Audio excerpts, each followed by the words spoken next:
It was an evening that seemed ordinary, or so it appeared. The sky was draped in a soft layer of twilight as James Forrester sat opposite his wife, Rachel, at their favorite restaurant. They had been married for over 10 years, and tonight was meant to be a celebration of the life they had built, a life brimming with love, memories, and trust. But there was something off about Rachel.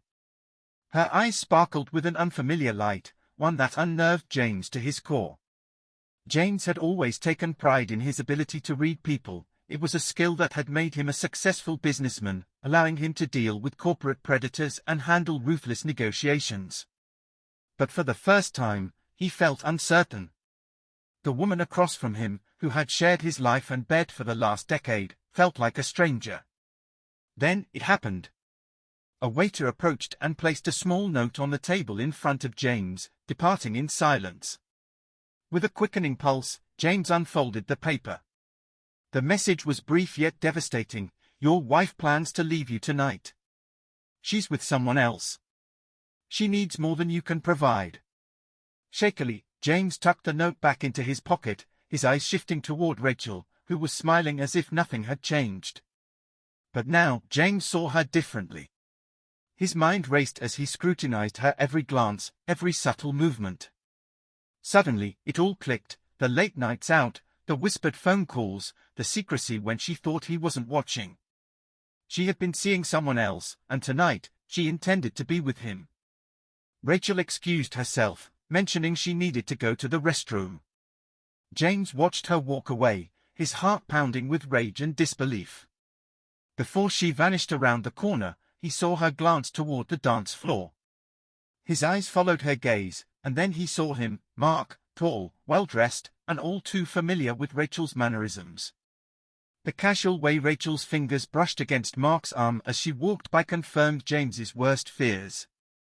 His wife was planning to betray him. James remained seated for a few moments, letting the reality sink in. Emotion surged through him, anger, betrayal, sorrow, but soon, something darker took hold. This would not end with a simple confrontation.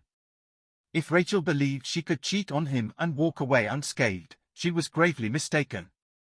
When Rachel returned to the table, James greeted her with an eerie calmness. She appeared unfazed, oblivious to the fact that he had pieced together her plans. They continued their meal, exchanging small talk, though James's mind was far away, crafting his revenge. As they finished, Rachel glanced at her watch, mentioning that she was meeting her friend Karen for a girls' night. Her tone was casual, but James could detect the false cheeriness. "Of course," he replied, his voice emotionless. "Take all the time you need." Rachel smiled, though her eyes didn't convey any warmth, and excused herself again, this time heading for the back exit. But James wasn't far behind. Outside, he saw her meet with Mark. Their body language was intimate, her laughter light as she leaned in, whispering something that made him chuckle. As she walked to the car, she hesitated, turned to Mark with a smile, and spoke the words that would ignite James's rage. "I've accepted a date with Mark," she said, her voice soft yet clear. "It's about the forbidden fruit, you know." James's blood boiled. Forbidden fruit. That's what he had become to her, something bland, insufficient. The man who had provided for her, loved her, and stood by her for years had become disposable in favor of a fleeting thrill. But Rachel would soon discover that James was not a man to be discarded so easily. He had the means, the resources, and the will to ensure she paid for her betrayal. Late that night, Rachel returned home to an unsettling quiet. She expected James to be asleep, maybe annoyed at her late return, but as she entered the living room, she found him waiting on the couch. "James," she said, startled. "You're still up?" "I couldn't sleep," he replied, his voice calm and measured. "We need to talk." Rachel's heart raced, but she maintained her composure. She had convinced herself that her affair with Mark was harmless, just a passing thing. James was her husband, and she believed he would never leave her. She thought she had him under her control. "About what?" she asked, feigning innocence. "About us. About tonight." "About Mark," James said, his voice turning cold. Rachel's face drained of color. How could he know? She had been so careful, hadn't she? I don't know what you mean, she stammered, taking a step back. Don't lie to me, James said, his voice low and menacing. I followed you. I saw you with him. I heard everything. Panic set in as Rachel realized the depth of her mistake. James wasn't merely upset, he was furious. And she knew him well enough to recognize that when James Forrester was angry, there would be consequences. James, it's not what you think, she began, but he cut her off. It's exactly what I think, he said, standing, towering over her. You said it yourself, you need something more. You accepted a date with him because the forbidden fruit is more appealing than your husband, isn't it? Rachel's breath caught in her throat. She had underestimated him, she had never seen him so cold, so calculating. I'm sorry, she whispered. It was a mistake. Just one night, it didn't mean anything. James laughed bitterly. One night, Rachel? Do you really think I'm that naive? Do you think I haven't known for weeks, months? Rachel's eyes widened in horror. You've known? Oh, I've known, James replied, his voice dripping with malice. Since the first time you snuck out to meet him. I watched you lie to me, thinking you were so clever. Rachel began to back away, her legs shaking. James, I didn't mean. But now, he interrupted, it's my turn to show you what happens when you betray me. With a flick of his wrist, he pulled out his phone, tapping a few buttons. Suddenly, the large TV screen in the living room came to life, displaying security footage of Rachel and Mark at the restaurant. Then, the footage shifted, showing them together in more private moments over the past few weeks. Rachel's heart pounded as she watched, unable to look away. How did you? I had you followed, James said, his tone deadly calm. Every step. Every lie. Every touch, I documented it all. Tears began streaming down Rachel's face. Please, James, I'm sorry. I'll end it, I swear. James's gaze remained unblinking.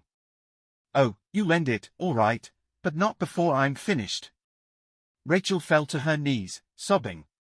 Please, James, I'll do anything. Don't leave me. Don't ruin everything we've built.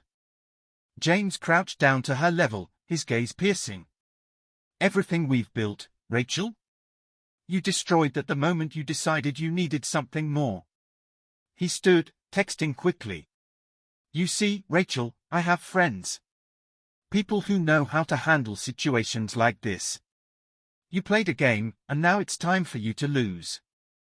The door to their home swung open, and two large men entered, their presence intimidating. Rachel looked up, her face pale with terror.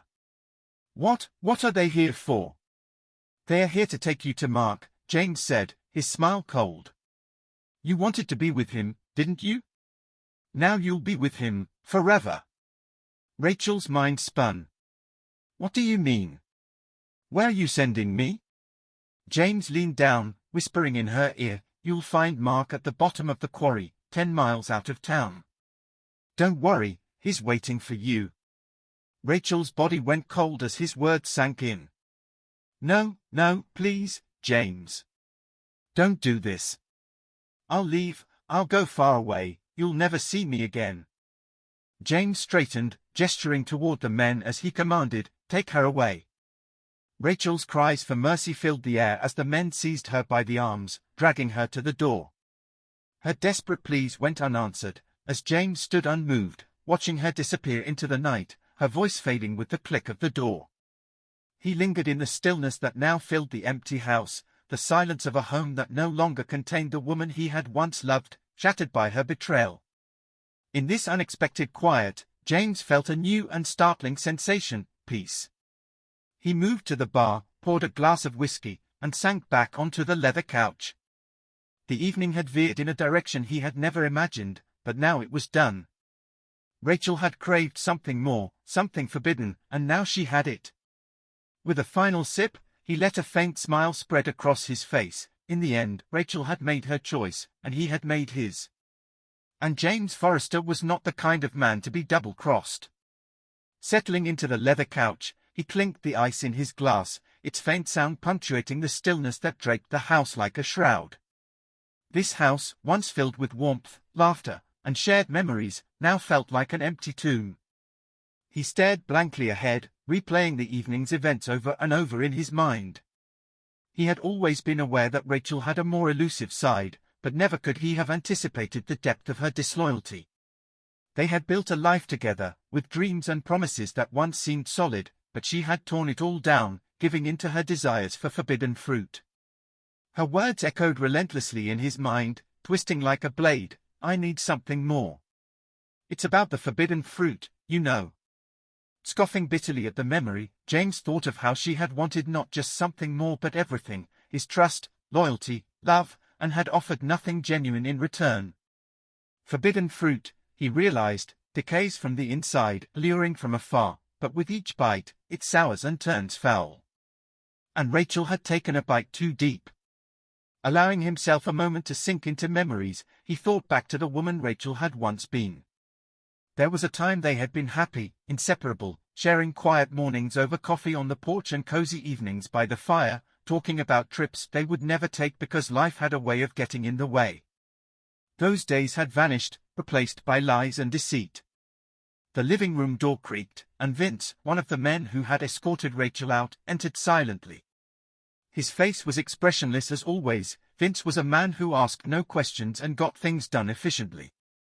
"It's done," he stated, his tone devoid of emotion.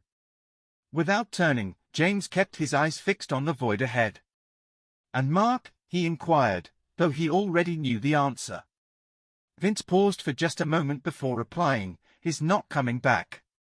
Satisfaction flickered in James's chest. Mark had thought he could stroll into his life and claim what belonged to him. He had gravely misjudged just how far James was prepared to go to protect what was his. There would be no mercy for a man like Mark, someone who thought he could toy with another man's wife and escape unscathed. "Good," James said flatly, his voice devoid of any warmth.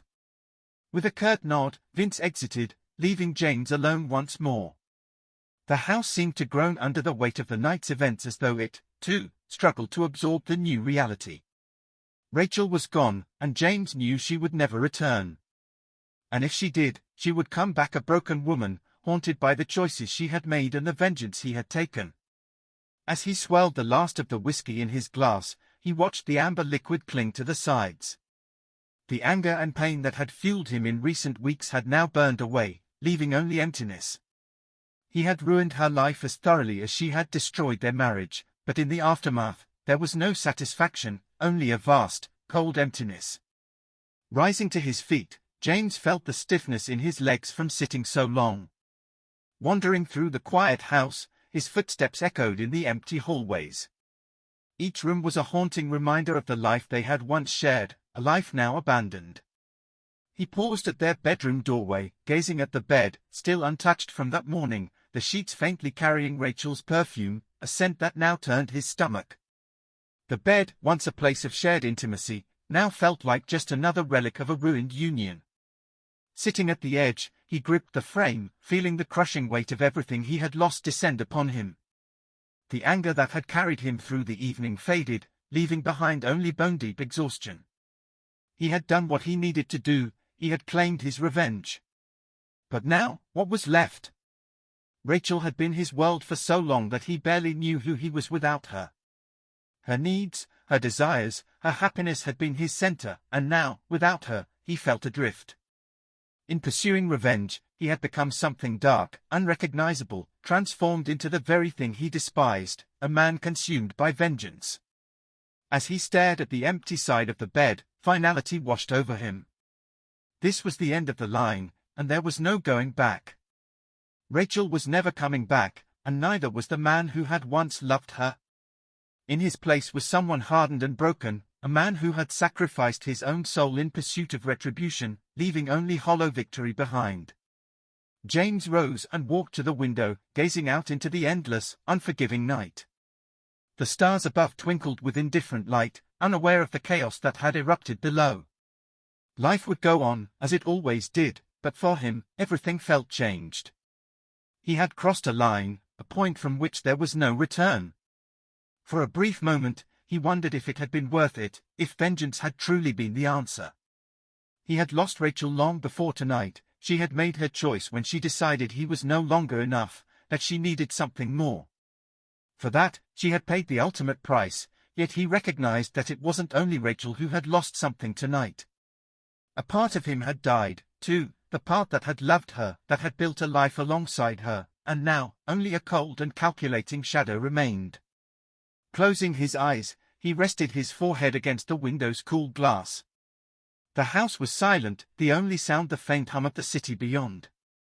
The night stretched out before him, unyielding and void. James had won, he had claimed his vengeance, but in doing so, he had lost the only thing that had ever truly mattered. And now, in the night's solitude, he was left with only the bitter taste of victory and the realization that some battles, no matter how righteous, leave no winners. He poured another drink, resuming his seat by the fire, watching the flames flicker, casting shadows on the walls. The warmth did nothing to dispel the cold that had taken root in his heart. As the hours slipped by, James thought about what lay ahead. There would be no reconciliation, no chance for redemption. Rachel was gone, and with her, the life they had shared. All that remained was to pick up the broken pieces and try to move forward. But forward, to where? Perhaps, in time, he would find peace, perhaps, one day, he would learn to live with the choices he had made. But tonight, as the fire burned low and the darkness deepened, all James could do was sit alone with his thoughts, contemplating the cost of betrayal and the true burden of vengeance. For in the end, vengeance was a blade that cut both ways, and he had been wounded just as deeply as the one he sought to punish.